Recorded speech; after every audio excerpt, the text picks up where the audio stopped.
Hello there, I'm MountPain27 and this is Dean of Doom, the show where we give grades to classic and contemporary Doom wads. Why? Because ranking things is fun. Today we're going to do something a little different.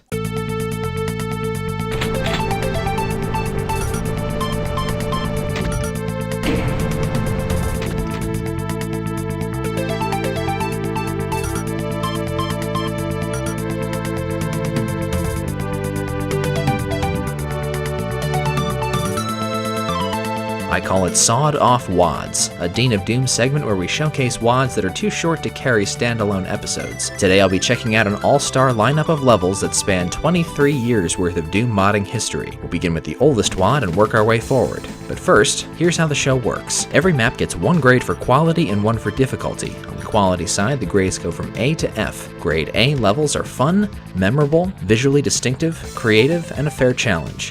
Difficulty grades go from X to E. X for extreme, E for easy, A through D in between.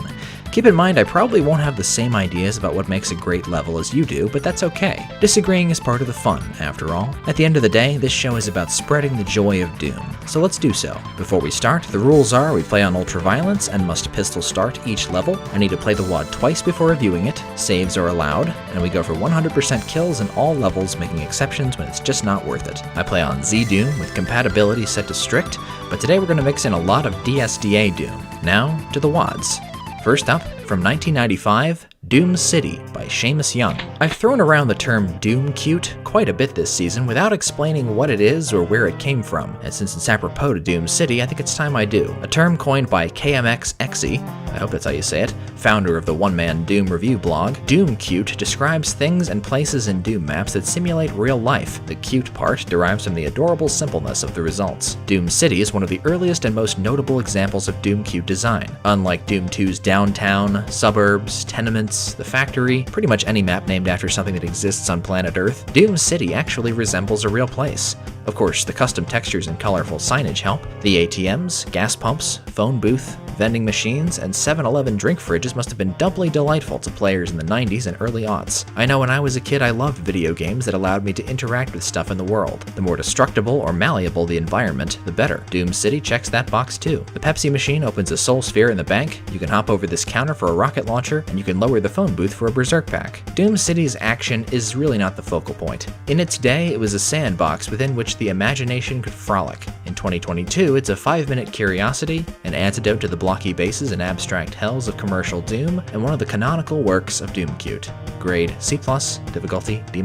Next on the docket is Malcolm Saylor's Chord series, made between 1997 and 2000, starting with Chord 1. Malcolm Saylor belonged to a mapping team called the Black Star Coven, best known for their megawad The Talosian Incident, and he also contributed to Gothic DM2 and Crucified Dreams. I've personally only played his work in the Chord series, to which I was introduced by way of Doomworld's 100 Most Memorable Maps. If you're wondering where the title Chord comes from, I don't know, and apparently neither does Saylor. Anyway, Chord 1 establishes the series' main precepts early. Health, ammo, and space are scarce, almost no fights or throwaways, and winning them will not compensate you generously. Saylor is not afraid to punish a player who makes wrong turns or misuses resources, though Chord 1 does offer a secret soul sphere to rebound from early mistakes. I've never said this of a 90s mapper before, but Malcolm Saylor places a great Baron of Hell. They make fights in tight spaces trickier than their brown cousins, and encourage the player to exploit infighting opportunities to save ammo. Chord 1 isn't visually strong, and some of its fights are insipid, but subsequent chords tighten things up. Grade C+, difficulty B+. Chord 2. After getting your bearings and collecting some weapons, you'll likely have an easier time with Chord 2 than you did with Chord 1. This drafty brown castle is the most spacious map in the series, and it's much more cohesive in the art department, but my feelings about the action are mixed. I dig the yellow key fight, an incendiary combination of revenants, hit scanners, and a jump-scaring archvile afterwards, and it's nice to feel in control of the ending, which allows you to cheaply shotgun the last Archie and his posse, but the rest of the map is kind of dull and empty. The castle grounds contain only 2 Hell Knights even though they're scaled for a slaughter, and Saylor's preoccupation with teleporting monsters doesn't make these encounters encounters any more lethal, just longer. The final fight almost makes me take back what I said about Sailor's gifted Baron placement. Pop them each 5 times with the super shotty and wait for the elevator. Don't worry, no archviles pop out. Grade B-, difficulty B. Chord NG. Inspired by the infamous Express Elevator to Hell map from the Master levels, Chord NG is the black sheep of its family, a cramped metal silo that shares Spheric Fernmo's love of claustrophobia, but spares you some of Teeth's tedium and circuitousness. More than half of Chord NG's 70 enemies are chain gunners, and as per usual, health is not plentiful. The key is to not get pinched. Going for the blue key sandwiches you between Barons and Revenants, the blue switch trap pins you between an archvile and some fellas in red, and Sailor places a megasphere behind the red key which yanks the rug from under you, beaming you back to the hub where Revenants lie in wait. Surgical shotgun work is required for this awful chain gunner ring descent, which warps 4 Barons into the elevator with you. Spend shells on whatever you think will tear you to shreds first, and pray you have the health left to deal with this no-good snake-in-the-grass sideways teleporting archvile. Chord NG is mean, to be sure, but I kind of enjoy it. Grade B, difficulty B+. Chord G, G minor more like. This map is well deserving of Sean's Got the Shotgun. It's a sinister crucible, packed to the gills with heavy hitters. Sailor makes you fight for your life from the outset, and if you're squeamish about hand-to-hand combat, you'll be gasping for shells. It's remarkable what Chord G does with minimal enemy variety. Cacos and Hell Nobles corral you, Revenants threaten heavy damage, Pain Elementals gulp down your ammo supply, and Archviles go for the jugular when their hands are free. That's it. No hit scanners this time. Don't waste a single rocket. They're critical for heading off the most serious threats. I got pretty lucky with these Barons and had just enough shells to keep these Hell Knights at bay. Between this and NG, it's a toss-up to me which is harder, but Chord G is much better looking, predictive of Alien Vendetta's careful lighting, and miles ahead of Doom 2 in terms of fleshing out its texture use. Impressive work. Grade A-, difficulty B+. And finally, Chord 3.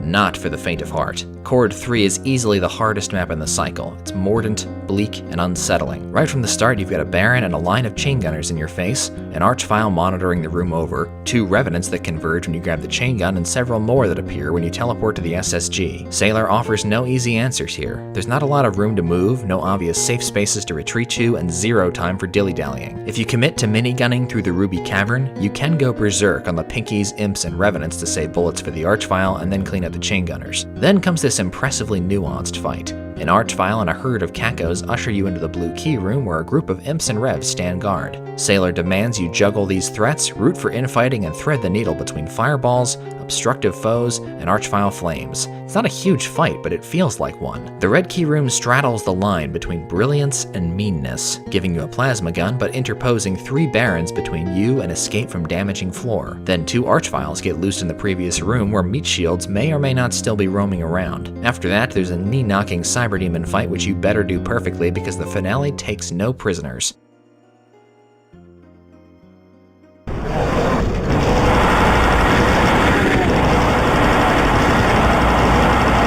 This hit scan squad can cut you down in seconds or leave you for dead as the Barons and Hell Knights roll in. Chord 3 clearly made an impression on people. It was named the 3rd best WAD of Y2K and awarded the number 41 spot on Doom World's most memorable maps. Malcolm Sailor's deftly orchestrated fight design paved the way for Doom combat gurus like Ribix, Dana Babinga, Gusta, and Eric Alm. Grade A-, difficulty A. Moving on to the next selection from 2001, we have the one and only Nuts by B.P.R.D. Nuts is so simple, famous, and self-evidently ridiculous you'd think a short and humorous review of it would write itself. But the more I think about it, the more bizarre the whole Nuts phenomenon becomes. For one thing, I find it odd that Nuts was such a huge hit despite being nearly unplayable on PCs at the time. It's also strange that it took 8 whole years for somebody to release a map with a supermassive demon army, and it's even more strange that B.P.R.D. of all people was the one to do it first. I wouldn't give a map like this a second thought if its creator did nothing else worthy of note, but this is B.P.R.D. we're talking about. Creator of Equinox, Grove, and the Mucus Flow, mapping visionary and troll extraordinaire. So I did some research. In the text file, B.P.R.D. writes, "This WAD is just some crap I threw together one night. Enjoy swimming through the 100,000 monsters I've laid out for ya, winky face." It's actually 10,000, by the way. He misquoted his own monster count. Below this, he leaves a tongue-in-cheek story speckled with typos and nothing else. I want to read it just for fun. "You are assigned to destroy the final Hellspawn army on Litrivian 4. The government sends you all alone because you got drunk at the general's birthday party last year and he never liked you since. Since this is the biggest Hellspawn army ever established, the cheap-ass general sends you in with nothing but a pea shooter.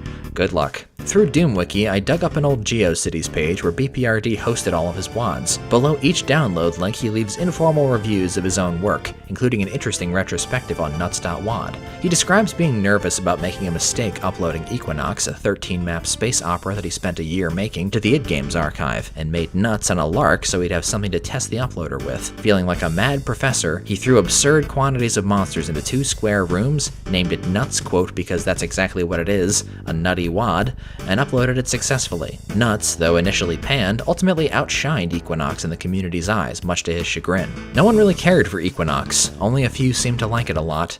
I know I did. It's a shame, and also damn ironic that the WAD that was meant to just be a trial upload for my main WAD became much more popular than the main WAD itself. How crazy is that? He signs off with, play it and be disappointed. Indeed, Nuts is pretty disappointing no matter how you slice it. Patience, infighting, and a modern non-Z-Doom derived source board are all you need to beat it. Though the copious carnage is hard not to cackle at, Nuts does look like one night's worth of work. What boggles the mind is just how many people that one night ended up affecting. There are too many variables at play for me to give this a real grade, so grade B.P.R. difficulty D. Footnote, on July 28, 2021, Zero Master released a video of a tool-assisted run of Nuts demonstrating the theoretical possibility of gathering up enough Revenant missiles to kill the map's 850 cyberdemons, thus enabling the player to get 100% kills. It's a crazy time for Doom. So, moving on to 2003, we have Void by Mike Sybe Watson, a surreal spectacular built around the fanciest Z-Doom features of its time. Void is unlike anything I've covered on this show. It's got cutscenes, slopes, swinging doors, moving platforms, custom enemies, falling damage, a rudimentary inventory system, and a whole lot of jumping. Purist that I am, I still have free look turned off by default, but I use my right mouse button to look manually. After being transported to a weird chessboard dimension by a Hex and Heresy arc, you'll soon discover that your main objective is to find 3 skull keys and place them on this altar, which is much easier said than done.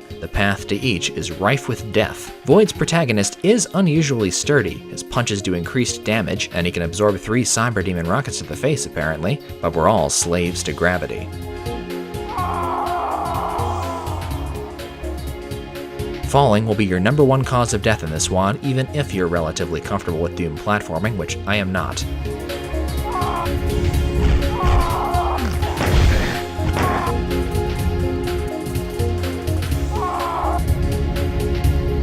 There's also a bevy of traps that can squash, singe, and surprise you en route to the blue key.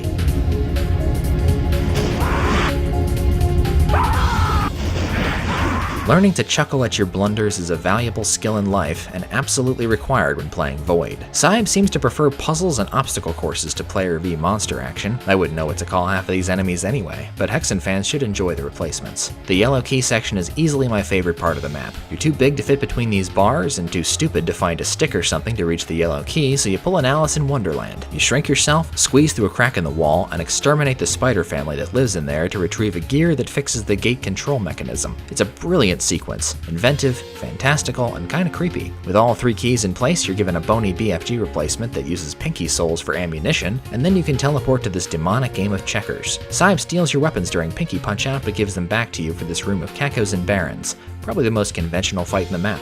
Solve 2 simple puzzles, do battle with your unimpressive doppelganger, and return to the main area to find the exit open. Mind the gap. Descending this treacherous gorge pretty much mandates free look, so try not to get seasick. There's health and ammo at the bottom, and then it's final boss time. The Heresy arc seems to reflect your plasma bolts and summon monsters at will, but most of his attacks are easy to avoid, and the arena spawns health and shell pickups intermittently. Fill in with flak for a few minutes, jump to safety, and Void is in the books. There's a lot to like about this map. It's quirky, eye-catching, and creative in its application of Z-Doom fanciness. Those who come in expecting classical Doom action might have their feathers ruffled, but then again, Void builds an entire premise on removing players from their comfort zones. Sure, the platforming is total BS, as are the pitfalls in the black and white world, but with the right outlook, you'll find that Void does a great job offsetting its hostility with humor. The derpy Cyberdemon rematch, goofy death screams, and abrupt demise of your buddy when you finish the obstacle course strike my funny bone. Void is an enjoyable oddity worth experiencing. Grade A-, difficulty A+. Next up, also from 2003, we have Nuts 3 by B.P.R.D. Why skip Nuts 2, you ask? Well, to quote B.P.R.D, it's basically the same crap. More overtly jokey than the original, Nuts 2 has a few quirks that are worth discovering for yourself, but I'd rather not take time away from the series' crown jewel.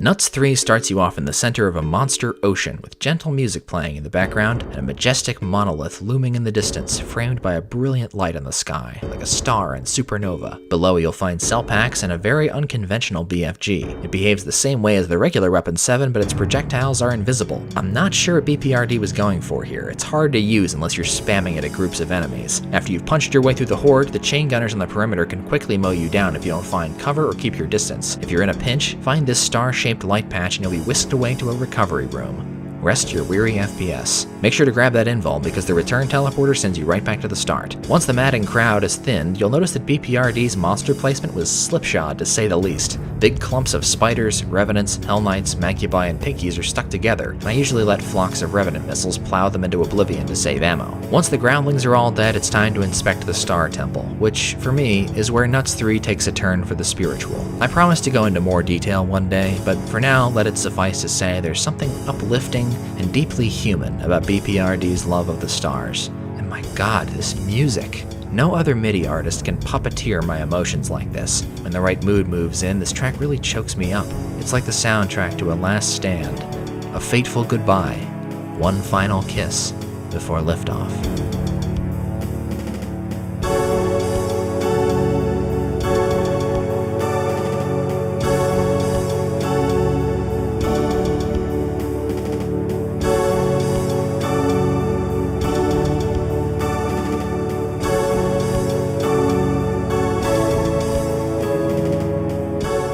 The map's latter half is not my favorite. First, you've got an archvile infestation to uproot, then, to reach the temple's top floor, you'll have to knock a bunch of cybernauts off their spaceships. Unfortunately for me, you can get 100% kills in this map, so I then had to hop into the launch pad pit to bump off the remaining enemies. Any suffering I experienced here, I brought wholeheartedly upon myself. On his website, B.P.R.D confesses that he only played this map with monsters enabled once, saying, "The level is goddamn near impossible.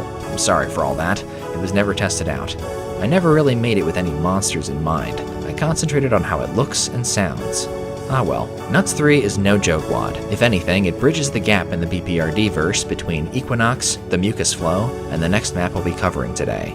Nuts 3 is a disarming and potentially transformative experience. Grade A-, difficulty A+.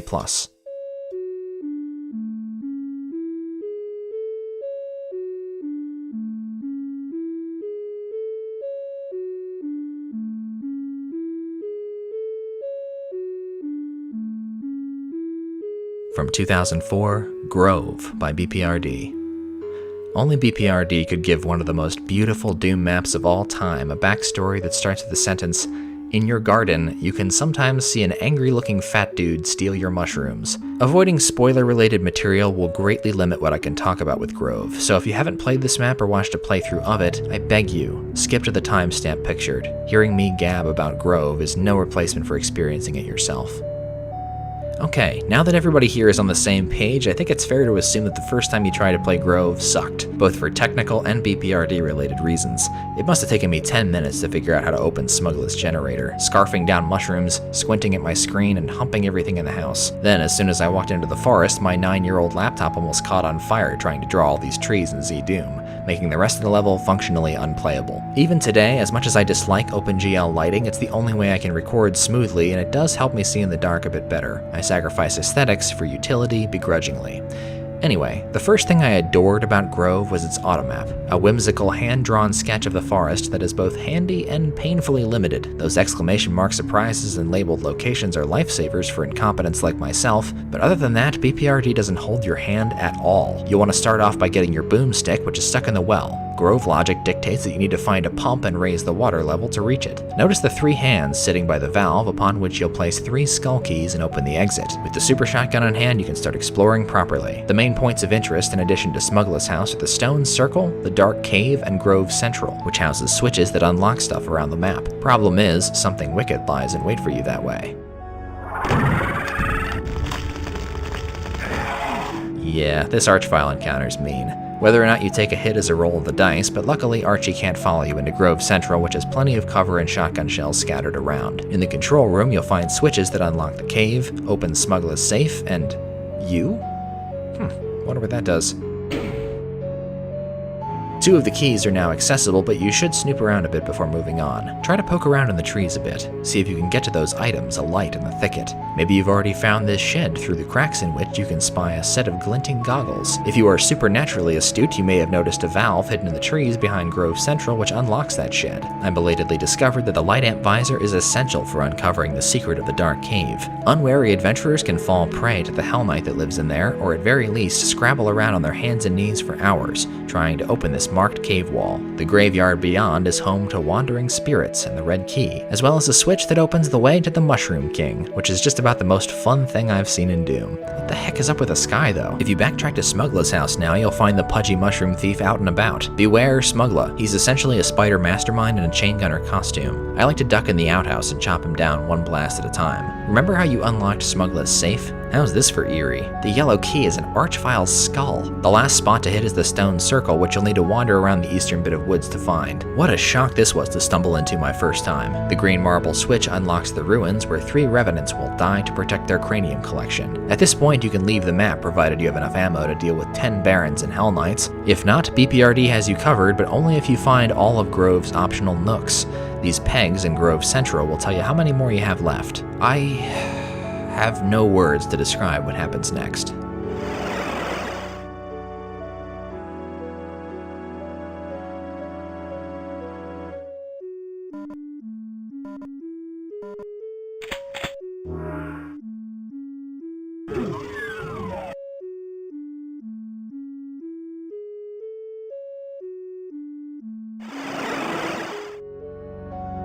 B.P.R.D strikes me as a non-musician, but his wandering, ocarina-led lullaby is such an affectionate blend of melancholy, worry, and wonder that he must be composing straight from the heart. Grove is B.P.R.D's most winsome creation. It's stubbornly inaccessible and easily misunderstood as such, but absolutely worth the time needed to unpack it. Doom wasn't made with this in mind, but B.P.R.D has proven time and again that this game can be an expression of one's soul if you dream bravely enough. B.P.R.D said of his creation, "I don't think you'd understand how much I love this piece of work, but I believe I do. Grade A+.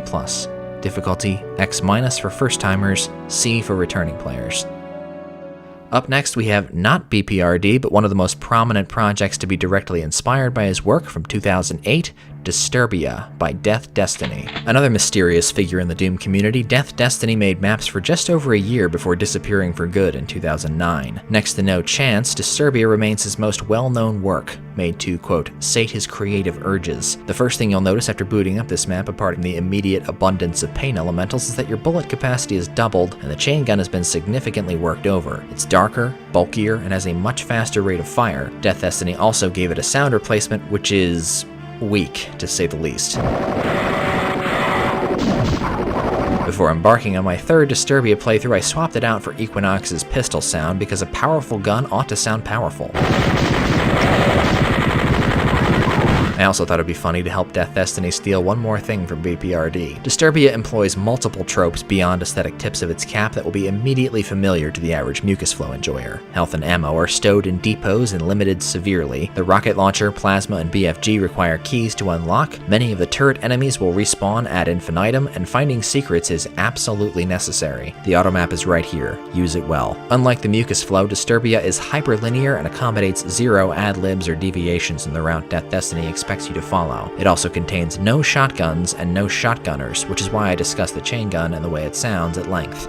You're going to be spending a lot of time with it. Disturbia demands laser-like focus, for me about 2 hours of it. That's the difference between B.P.R.D and Death Destiny. While the former's work seems to be challenging, mostly due to his que sera sera attitude towards testing his maps, Death Destiny knows exactly what he's putting you through. Devastating traps abound between the tense retreats and slow crawls forward. Heaps of hit scanners, nested arachnotrons, and wandering pain elementals at first, and then it gets worse. There was just one Archvile in the mucus flow, and he faced you all by himself. In Disturbia, there are 151, and you'll know you're getting close to the end when flames and pairs of pale, upraised hands are all you can see. Disturbia is one of the most dread-inducing maps of all time. Lee Jackson's Mist Ache sets the stage with an undercurrent of queasiness, low ammo and the deactivation of your 3 key are a constant source of discomfort, and the pin drop ambushes will make a nervous wreck of you. Death Destiny also has an evil sense of humor. Take for instance the computer panel at the start, which reads, "Infinite Demon Teleport Sequence Initiated," and this shocking secret encounter.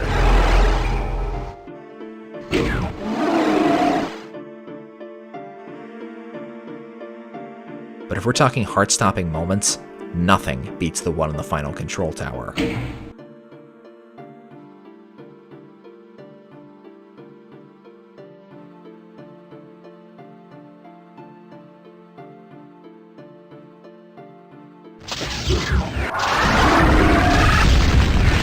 After that, all bets are off. Death Destiny unleashes a pack of archviles into the commons and unbarricades the fleshy cyberdemon-guarded maw you saw at the start. Before you dive in there, find this very hidden switch, take the teleporter, sprint through the halls, and throw this switch to deactivate the turret teleporters. A lag spike means mission accomplished. Also, don't forget to perform this telefrag sequence. Take it from me, it saves a huge waste of ammo. After that, it's finally time to delve the corrupted heart of the land. Make no mistake, this part is for Doom Gods only, and a Doom God I am not. It's nothing but cyberdemons and archviles down here, and I can't imagine how stressful it would be to deal with this during a saveless run. UV Max record holder Ancalagon takes a full 34 minutes to get here. Disturbia is methodical, asphyxiating, brutal, and insane.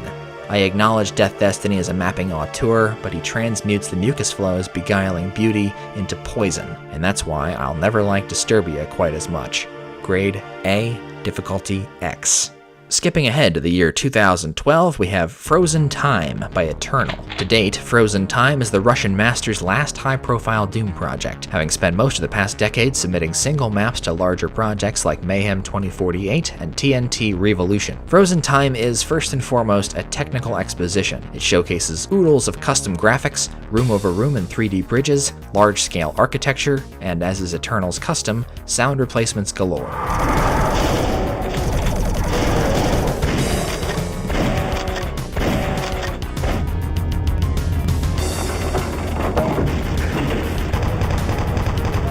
In keeping with the Cold Frontier theme, the status bar relabels ammo types strangely and exchanges armor for hide. Wonder what kind of game around these parts is green and blue pelts. Imps and Mancubi are now frostbitten, the Cacos got gangrene, Barons have turned into snow misers, and I call these critters flurries. As somebody who enjoys bundling up during the colder seasons, I love winter-themed video game levels, so I'm predisposed to appreciate Frozen Time, but the gameplay isn't really my jam. This map is dramatically open, leaving you vulnerable to sniper fire, errant projectiles, and wandering monsters. Eternal relies on chain gunners, leaky teleport ambushes, and leaky chain gunner teleport ambushes a bit overmuch, and even his large-scale fights don't satisfy like they should. On the plus side, Frozen Time's optional content is one of its strengths. Eternal is uniquely gifted at hiding secrets that will be intuitive to the veteran Doom player. Once you've found the blue and yellow keys, you'll be able to leave the fort, battle through a peculiar mountain base, and do battle with a pair of cyberdemons around a big clock. After 2 exits, I've determined that I don't like Frozen Time as much as I thought I would. The aesthetics are smashing, and Eternal demonstrates great technical control, but I think I prefer his work on a smaller scale. It also says a whole lot that Hellground is 3 years older but looks and plays a whole lot better for my money. Grade A-, difficulty B+. Next, we'll be covering 2 Doom 1 maps from 2016, both made by John Romero, who created them as a level design warm-up for his still unreleased FPS called Black Room. Both maps serve as replacements for knee-deep in the dead levels that Romero didn't create by himself. The first one is E1M4B, Phobos Mission Control. It's funny, so many of the Doom 1 mods I played, the classic episode, Fava Beans, No Sleep for the Dead, and even No End in Sight, draw directly from Romero for inspiration, so it's uncanny to see Romero both imitate himself and deviate from the E1 standards he minted. The 2 predominant themes here are Slime Base and Computer Lab. The latter is a veritable Rubik's Cube of secret elevators, raising and lowering bridges, and hidden passages containing goodies and a few harmless enemies. I like Romero's experiments, this cool poison drainage apparatus, these deep crevasses which spell death if you fall in, and the numbers on the floor that enumerate the map's order of operations. To me, Doom 1's combat is generally less interesting than Doom 2's, but Romero finds ways to spice things up, especially in this shotgunner-laden final ambush that dealt me a death.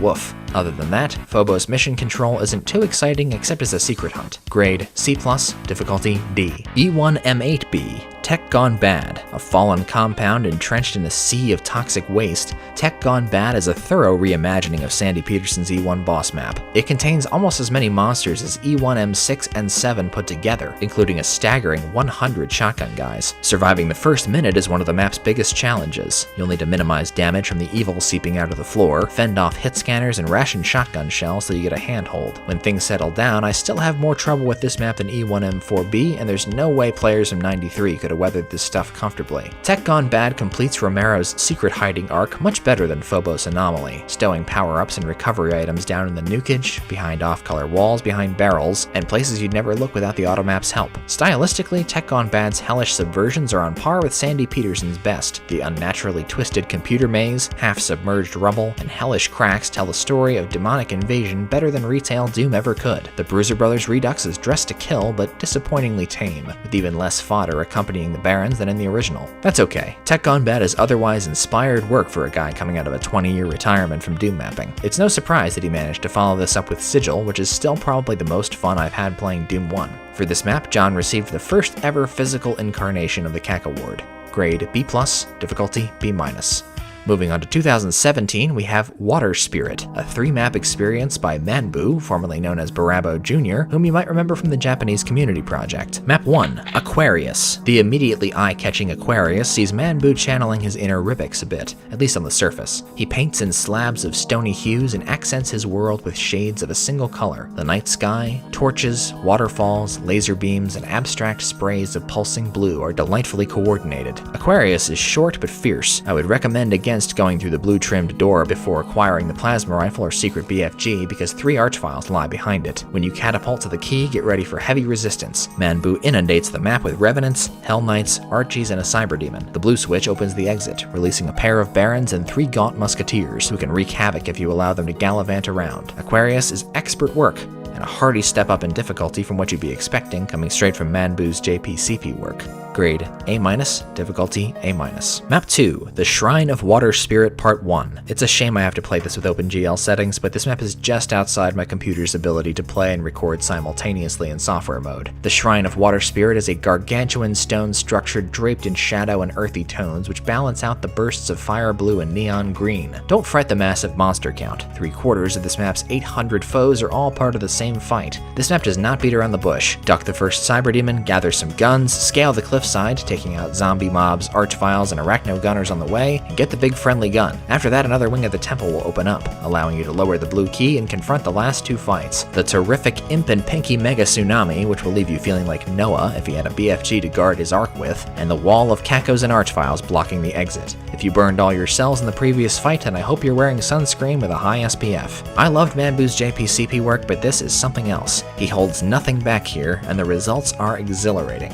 I do have to ask though, what's with this conveyor belt chain gunner? The first time I saw him, I was like, Nandeanen? Grade A, difficulty A. Map 3, The Shrine of Water Spirit Part 2. This really is B.P.R.D's episode, isn't it? Shrine of Water Spirit's second half comes tantalizingly close to immortality. Once again, Manbu slackens jaws with his macro architecture, but he doesn't quite outdo Part 1 in terms of combat. The blue and yellow key paths lead to a plasma rifle and rocket launcher respectively, and you'll have to quiet torrential downpours of foes to walk away with both. Stay on your toes, focus on the archfiles, and enjoy the adrenaline rush. I especially love the hit scanner flood masterminded by a mastermind. With both keys in hand, there's just one more obstacle to overcome. A babbling brook of pinkies led by too many archfiles to count. Seize the BFG and say a prayer. This fight worked me over good. When the last pinky has been made into bacon, ascend the final staircase and ride the blue lift out of here. Water Spirit is a knockout mini-wad with exciting combat and sights to die for. Manbu takes inspiration from some of the community's best, and he's a bold one to borrow this MIDI for his closer, but to his credit, it works. If you're a fan of JPCP or Slaughter Light in general, Water Spirit should float to the top of your must-play list. Grade A, difficulty A-. And now, our final wad of the day, another pick from 2017, The Given by Dobugabu Maru.